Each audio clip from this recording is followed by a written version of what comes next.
Alors nous avons réfléchi jusqu'à présent sur la distinction entre philosophie de la nature et science de la nature. Nous avons donc essayé de spécifier ce qu'est le savoir philosophique par rapport au savoir scientifique. Il nous restera maintenant à préciser quelle est la nature de ce savoir scientifique. Pour le moment, nous nous sommes arrêtés au savoir philosophique, à sa nature. Et nous avons vu que les présocratiques ont été les premiers philosophes à s'interroger sur la nature, et nous avons vu que l'histoire de cette philosophie de la nature qui commence avec les présocratiques se prolonge avec Platon et Aristote. Platon qui hérite de la philosophie des présocratiques et en particulier qui se trouve devant deux philosophes emblématiques qui sont Héraclite, le philosophe du devenir, et Parménide, le philosophe de l'immobile, le philosophe de l'un, le philosophe de la multiplicité, le philosophe de l'unité. Et nous avons vu que le problème des philosophes de la multiplicité est de justifier cette multiplicité en pouvant parler d'une multiplicité. Car si la multiplicité n'était pas unifiable, elle serait chaos, chaos inintelligible. Et c'est pourquoi ce qui a permis aux premiers philosophes, les physiologues comme on les appelle, ou les matérialistes, ainsi nommés de manière abusive, parce qu'ils essayaient quand même de comprendre rationnellement cette multiplicité en la rendant intelligible à partir d'un élément unificateur. Nous en souvenons, les quatre éléments, tour à tour, selon les philosophes, Thalès, Anaximandre, etc., l'eau, l'air, le feu, la terre. Et cette multiplicité ne pouvait être rendue intelligible que par le recours à ce principe unificateur, l'eau, la terre, l'air, le feu. Et cette explication n'était pas satisfaisante, parce qu'on expliquait finalement matériellement la matière. Or, il s'agissait d'une explication rationnelle. Et il a fallu attendre Anaxagore pour expliquer la multiplicité en recourant non plus à un élément matériel, mais à un élément immatériel, plutôt à autre chose qu'un élément, à savoir le nous, c'est-à-dire l'esprit. L'esprit qui permet de dissocier et d'associer, c'est-à-dire de comprendre ce mélange qui constitue la nature, qui est un mélange d'atomes semblables, les homéomères, qui sont donc des atomes qui s'agrègent, qui se désagrègent et qui donnent forme au monde matériel, c'est-à-dire à la nature, parce que la nature, c'est le monde, l'univers, c'est tout ce qui est. Et cette nature, donc, il faudra bien en préciser le sens, le contenu, la signification. Et donc, Anaxagore découvre le nous et il se met à expliquer le monde matériellement à nouveau en recourant aux atomes. Alors Socrate souligne cette incohérence de ce grand philosophe qui a découvert un principe immatériel pour expliquer le monde, la nature, donc justifier sa multiplicité en sauvegardant l'intelligibilité. Et voilà qu'il oublie aussitôt sa découverte pour expliquer le monde en recourant aux atomes matériels. Alors donc Socrate exploite cette découverte, mais lui va l'exploiter dans un sens qui n'est pas celui des physiologues, des philosophes de la nature, mais il va l'exploiter dans un sens moral, puisque l'homme se révèle être un animal rationnel.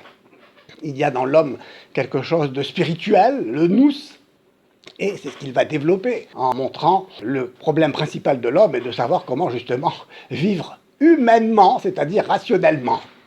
Et que la meilleure façon de vivre rationnellement, c'est cette façon de se porter rationnellement, c'est-à-dire humainement, est une question morale. Qu'est-ce que la vertu? Comment se comporter courageusement, selon la tempérance, selon la justice surtout, cette justice qui est une des vertus fondamentales pour justifier la vie en société, afin que la vie en société elle-même ne soit pas chaotique. qu'elle ne soit pas justement un chaos inintelligible, une folie collective, et où la société ne serait plus société, puisqu'elle ne serait plus unité entre les hommes, mais pur conflit, etc. Et Platon, héritier de Socrate, ou qui a fait plutôt de Socrate un idéal pour le philosophe, qui a fait de Socrate le philosophe idéal, Platon va être le grand Platon qui va essayer de résoudre ce problème de l'unité en recourant à une distinction fondamentale qu'est la distinction entre le monde sensible et le monde intelligible.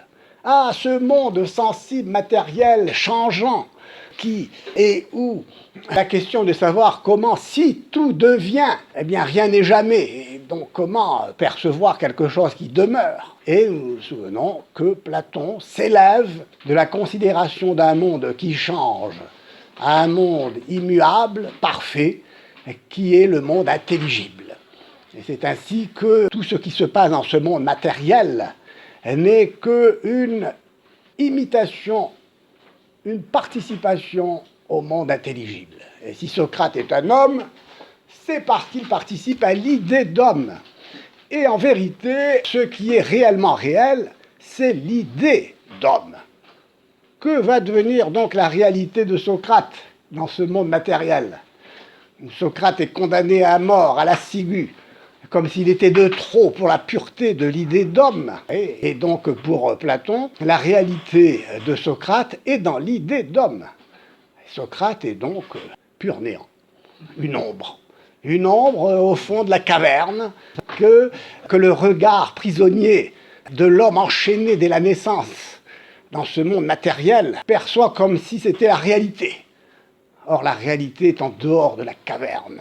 Il faut donc se détourner du monde des ombres et regarder le soleil en face, au risque d'un éblouissement aveuglant qui nous fait perdre, à un moment donné, qui nous fait perdre la vue, et puis on en est. Et donc, si une porte ouverte pour la mystique, certaines mystiques, il faudra reconsidérer. Donc Aristote arrive sur cet héritage platonicien et va dire à Platon, écoute mon cher Platon, t'exagères toujours, c'est Socrate qui existe, tu comprends, ton idée d'homme c'est bien joli, c'est une métaphore à la limite, mais l'homme véritable c'est l'individu Socrate, donc c'est lui dont il faut justifier l'existence. Or tu dis que, puisqu'il participe à l'idée réellement réelle, qui seule est réellement réelle, cette idée d'homme, et que par conséquent tu en déduis que le monde matériel auquel appartient Socrate est un monde irréel, quoi. C'est du néant.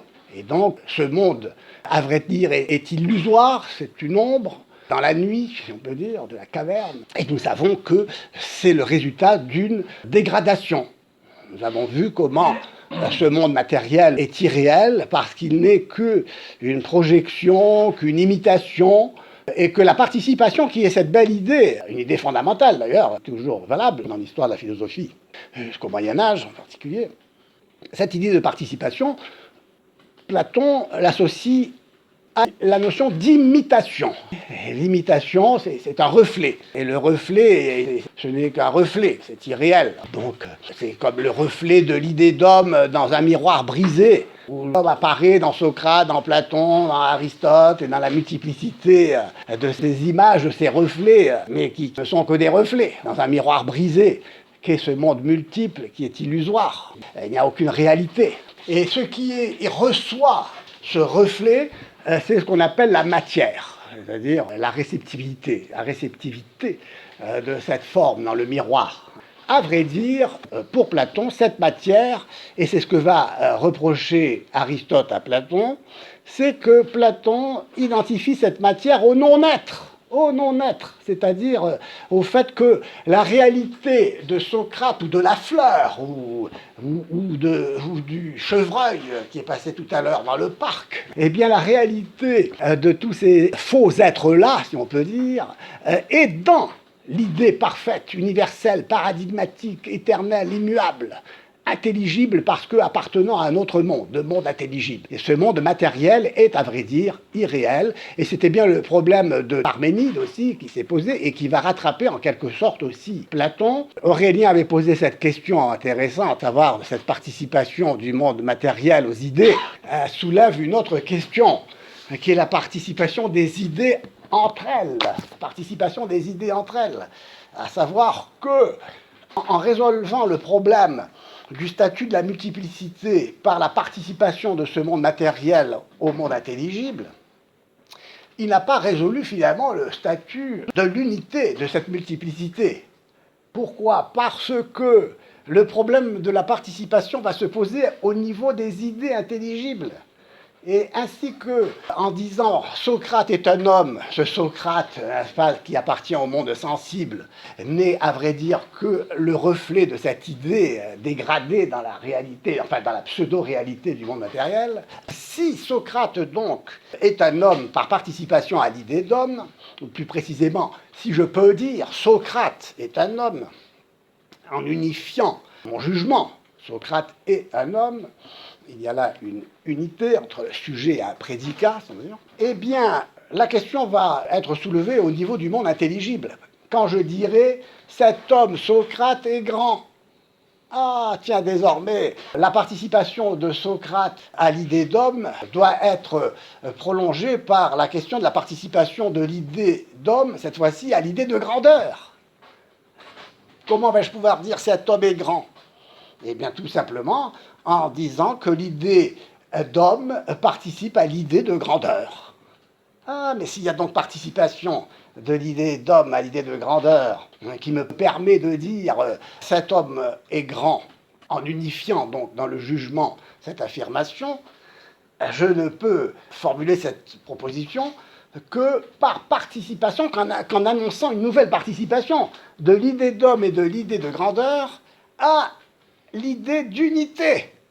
Ah, c'est l'idée d'un qui va être l'idée des idées dans laquelle tout va s'unifier, permettre un savoir, pour ainsi dire, absolu, permettant toutes les propositions possibles entre un sujet et un prédicat. Vous saisissez, dans le monde intelligible, il y a donc une unification grâce à l'idée des idées, à l'idée d'un, que d'ailleurs Platon identifiera comme Plotin plus tard à l'idée de bien, parce que le bien est ce qui attire tout à lui. L'idée d'un attire tout à elle en unifiant toutes les idées. Mais alors, un problème grave se pose au vieux Platon à la fin de sa carrière, si j'ose dire. Il se dit « Ah, mais mon idée de participation ne va plus fonctionner. Parce que si c'est l'idée d'un qui unifie tout et qui est la clé de ce monde intelligible, si je puis dire, eh bien, il faut que je m'interroge un peu sur la nature de cet un. C'est quoi l'unité? L'unité, c'est l'indivisibilité. Et je ne peux pas diviser l'un, parce que l'un, ça serait d'être un, si je le divisais. Or, je dois bien dire l'un est un. Ah, tiens, mais si je dis l'un est un, je vais dire qu'il est quelque chose. Fût-ce lui-même, il est un. Ah, comment puis-je dire l'un est un? Et donc, je ne pourrais dire à la limite que un. Hein, mais là, si je dis l'un est un, j'ajoute l'être à l'un, parce que j'affirme une réalité, la réalité de l'un, et je lui ajoute donc quelque chose. Et ma question est de savoir si l'un est. L'un est-il? Ben, s'il est, il n'est plus un. Et là, vous avez une question fondamentale qui est la question des questions de l'histoire de la philosophie, si on peut dire, puisque je me trouve là devant, pour ainsi dire, une aporie. Pourquoi? Parce que l'unité ne peut être que non-être. L'unité ne peut être que non-être. L'unité, si l'un est un, eh bien l'un n'est pas. Et donc, toute cette argumentation, Platon la développe dans un grand dialogue, le dialogue intitulé juste du nom de celui qui est le philosophe de l'un, le grand présocratique, Parménide, pour lequel tout est un, et pour qui, vous vous en souvenez, le problème, après avoir affirmé que tout est un, était de savoir ce que devenait la multiplicité.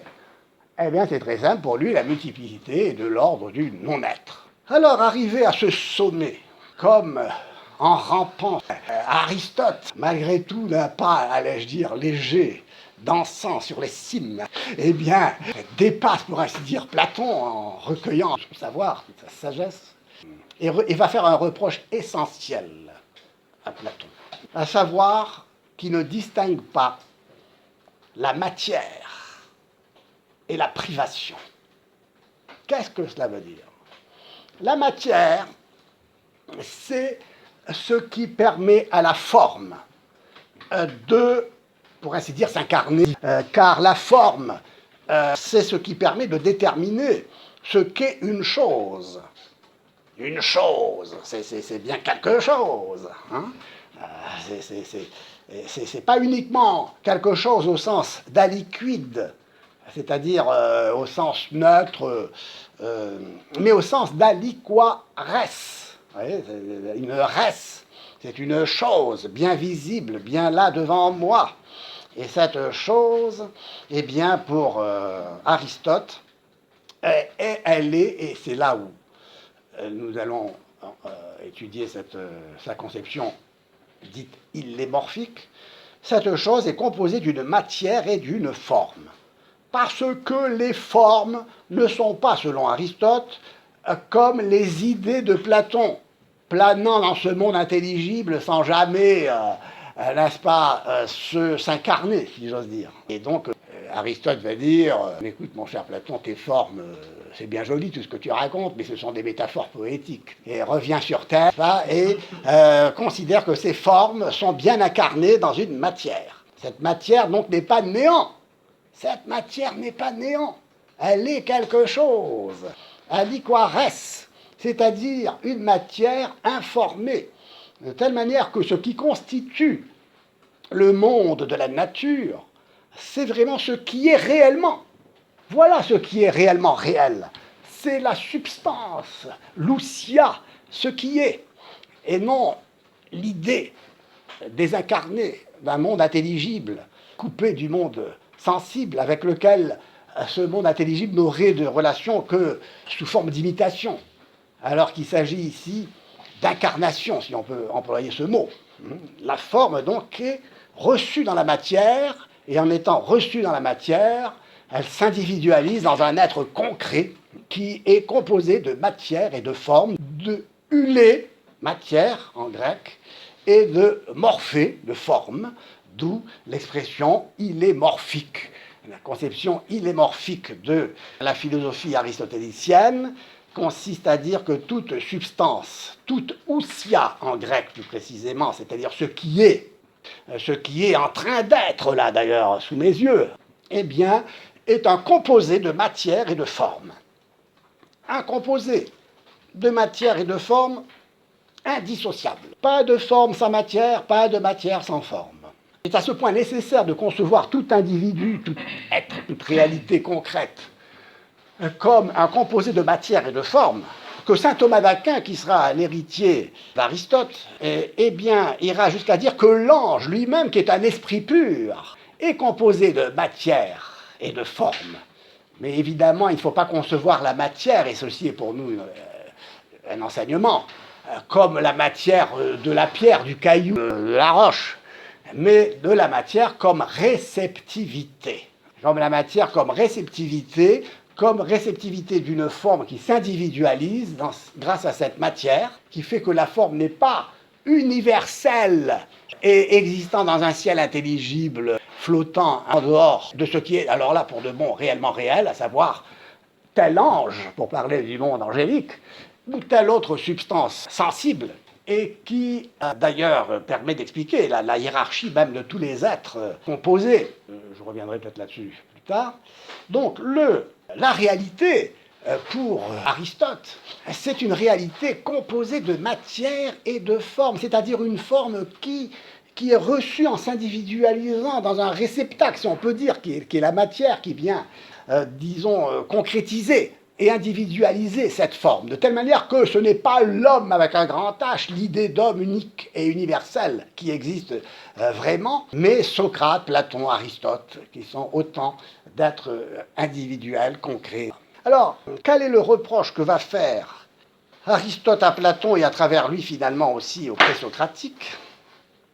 Eh bien, c'est de ne pas avoir distingué la matière comme réceptacle de cette forme, et qui est donc quelque chose qui appartient à la substance, qui est déjà en quelque sorte. La matière existe. C'est pas comme chez Platon, où la matière n'existe pas, n'est rien, et la matière est indépendamment de la forme. Mais la forme, ou là plutôt ce qui est matériel, n'a de réalité que dans l'idée, dont il n'est qu'une pâle imitation dégradée même. Alors que pour Aristote, la matière fait partie de la substance. Elle est déjà là, elle est de l'être presque, qui attend la forme, qui aspire à la forme. Pourquoi est-ce la matière qui aspire à la forme? Parce que la forme elle-même est plénitude de ce qu'elle est.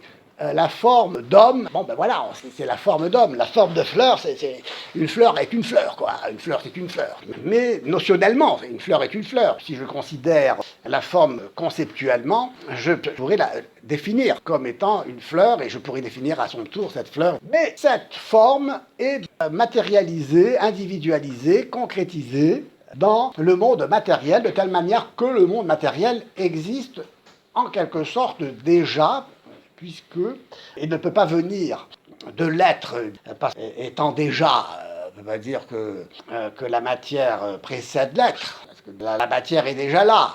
Elle est déjà là, mais en attendant d'être formée. Vous voyez, en attendant d'être formée. Autrement dit, la matière n'est vraiment matière que parce qu'elle est informable. Et c'est bien ce qui distingue la matière de la privation.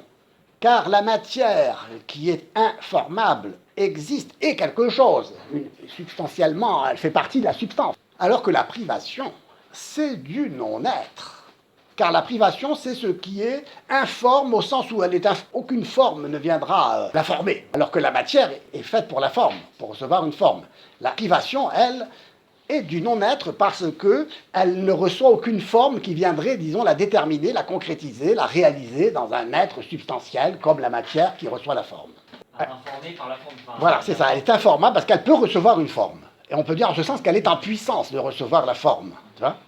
Elle est en puissance de recevoir la forme. Et d'ailleurs, de même que la substance est composée de matière et de forme, Aristote va préciser que cette matière est en puissance de recevoir la forme et que la forme est l'acte qui va permettre de réaliser. C'est la forme qui est en acte, parce que c'est la forme qui vient vraiment apporter à la substance l'être qu'elle est. Et vous vous souvenez que nous avions évoqué au départ de notre méditation métaphysique, si on peut dire, même si nous sommes ici en physique, mais la physique chez Aristote c'est de la métaphysique. Nous avions dit, n'est-ce pas, que ce source d'étonnement, Thomaszein, d'émerveillement, c'est que les choses soient. Mais à cet émerveillement s'ajoute encore un autre émerveillement dans l'émerveillement, c'est qu'elles soient ce qu'elles sont. Et donc, l'explication illémorphique répond vraiment, ou vient combler cet émerveillement, ou nous satisfaire en nous émerveillant encore davantage. Ça, il ne faut pas sortir de l'émerveillement en philosophie. Ouais, sinon, peut-être deviendrions-nous alors des scientifiques. et donc, nous verrons, n'est-ce pas, justement, ce qui distingue, n'est-ce pas, le philosophe du savant au sens de la science expérimentale ou la science théorique, la science physique, la science mathématique. Donc, comme vous le voyez, nous arrivons avec Aristote au terme d'une histoire de la philosophie grecque qui va livrer à l'Occident un fond commun, finalement, d'interrogations, de réponses, de doctrines, qui ne demanderont qu'à être enrichies et approfondies, ce que ne manqueront pas de faire les philosophes au Moyen-Âge. Et donc, tout cela est un autre chapitre. Pourquoi Aristote reproche à ses prédécesseurs là qu'ils n'ont pas fait la distinction entre la matière et la privation, c'est ça? Pourquoi? Bien parce que justement, il s'agit, en effet, bonne question, de justifier le monde multiple, la multiplicité. Car la multiplicité sans unité est pur chaos inintelligible. Et la multiplicité serait pur chaos inintelligible si elle n'était que privation de la forme. Et ce chaos serait vraiment non-être, finalement. Ce serait un chaos de néant, en ce sens que le monde multiple ne recevrait pas son intelligibilité de l'unité qui est réalisée ici de manière illémorphique chez Aristote dans chaque substance. Et une substance n'étant pas une autre substance, tu justifies la multiplicité des substances. Et tu justifies à la fois le monde multiple et l'unité de ce monde multiple, puisque toutes ces substances, évidemment, ensuite chacune étant unifiée par les éléments constitutifs de matière et de forme, de puissance et d'acte, chaque substance étant unifiée, le monde des substances, c'est-à-dire la nature, l'ensemble de toutes ces substances différentes, sera à son tour unifié grâce au raisonnement analogique que nous avons étudié au début pour ne pas confondre un monde où tout serait dissemblable au point qu'il n'y aurait plus de rapport entre les êtres, et le monde où tout serait semblable au point que tout serait le même, il n'y aurait plus de différence non plus, on ne justifierait plus la différence entre les êtres. Donc dans les deux cas, la multiplicité serait perdue.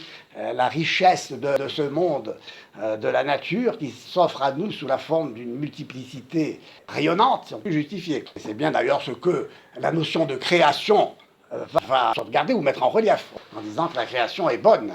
Et la création est une richesse, la création est un don, alors que pour le monde, pour le néoplatonisme et même pour les présocratiques, dans un certain sens, ce monde est appauvrissement, ce monde est néant, puisqu'on avait dit qu'il confondait la matière avec le néant, le non-être, c'est-à-dire quelque chose qui ne peut pas être informé et recevoir donc l'être de cette information, c'est-à-dire d'une forme qui vient donner son unité à chaque être. Tu vois, alors, donc tout ça est bien à reconsidérer. Donc, alors, vous voyez, avec Aristote, donc, nous avons un monde donc multiple qui est justifié avec une unité qui ne détruit pas la multiplicité. Un monde multiple rendu intelligible grâce à l'unité composée et un monde unifié sans perdre cette multiplicité. Il faudra donc analyser, aller plus loin dans cette considération, évidemment. Mais retenons déjà cela, c'est qu'à la fois l'un et le multiple ne s'opposent pas. L'unité et la multiplicité ici ne sont pas antithétiques, ne s'opposent pas, ne se rejettent pas l'une l'autre, car elles se justifient justement dans la notion de substance, la notion d'être, précisément, grâce à laquelle, notion, quand je dis notion, l'être, c'est pas une notion. Être, c'est être réellement réel. Être, c'est être. Et donc, grâce à la découverte de cette réalité substantielle, c'est-à-dire de cette unité de chaque être composé de matière et de forme, je peux à la fois expliquer que les êtres sont dissemblables entre eux et semblables entre eux, puisque si chacun de ces êtres est, eh bien, il y a entre eux quelque chose de semblable, à savoir le fait, plutôt l'acte d'être. On verra après comment tout cela doit se coordonner dans la philosophie métaphysique, où l'un et l'être ne s'opposent pas. Juste une question, parce que là je comprends le principe d'unité que Aristote a prouvé par que tout est être, avec la forme, et la diversité, comment il explique? Parce qu'une substance n'est pas une autre. C'est parce que seul existe l'individu. Alors que pour Platon, seul existe l'universel, l'idée d'homme. L'idée d'homme est ce qui est seulement réellement réel. Tu vois, alors que pour Aristote, ce qui est réellement réel, c'est chaque substance. Et chaque substance est une individuelle, et donc une substance n'est pas l'autre. Socrate n'est pas Platon. Comment ? C'est aussi des matières différentes, c'est plus au niveau de la matière qu'il y a une... Nous avons vu que cette composition de matière et de forme, et de puissance et d'acte, et d'essence et d'être, même à 3 niveaux de profondeur, constitue élément constitutif de la substance, c'est-à-dire de l'être de chaque chose, comme étant une. Nous avons vu, et nous y insisterons, c'est que ce qui est un, ontologiquement, substantiellement, est intellectuellement saisi comme étant multiple, divers, composé. C'est-à-dire que ce qui est distinct, plus précisément, l'intelligence distingue intellectuellement, conceptuellement, notionnellement. L'intelligence distingue notionnellement, conceptuellement, intellectuellement, ce qui est ontologiquement unifié dans l'être de chaque substance. Je vous l'ai dit, donc on est composé, par exemple, on avait donné l'exemple du corps et de l'âme dans l'être humain. Le corps et l'âme sont indissociablement unis et constituent aux deux la personne humaine, la perseuna, qui est une par soi, au sens où on ne peut pas concevoir l'homme avec d'un côté le corps et de l'autre l'âme, ce qui était le problème de Platon d'un côté et le problème de Descartes de l'autre, puisque une fois, après avoir séparé le corps et l'âme comme deux substances, Descartes se retrouve comme un imbécile devant deux réalités, deux substances qu'il fallait unifier, et donc dont il va chercher la source de l'unification dans la glande pinéale, n'est-ce pas, au fond du cerveau, un genre d'explication déjà très philosophique. Bon, et donc, oui, c'est justement, voilà, la philosophie va passer le relais à la science, tiens, ben voilà. Voilà, la philosophie va passer le relais à la science en cherchant la source de l'unification dans la glande pinéale. Tiens, voilà, on va commencer à savoir ce qu'est le savoir scientifique comme relais du savoir philosophique. Tiens, voilà. Vous voyez, c'est comme cela que nous allons pouvoir maintenant passer à l'étude de la nature du savoir scientifique pour bien montrer ce qui le différencie du savoir philosophique, qui est un savoir de sagesse et qui conduit d'ailleurs à un art de vivre conformément à la nature même de l'homme, à la nature tout court d'ailleurs aussi. Et nous verrons comment le savoir scientifique va poser des problèmes qui sont finalement de nature philosophique, mais et qui de ce fait ne seront pas, que la science ne pourra pas résoudre, voilà, scientifiquement. La science ne pourra pas résoudre scientifiquement des problèmes philosophiques qu'elle soulèvera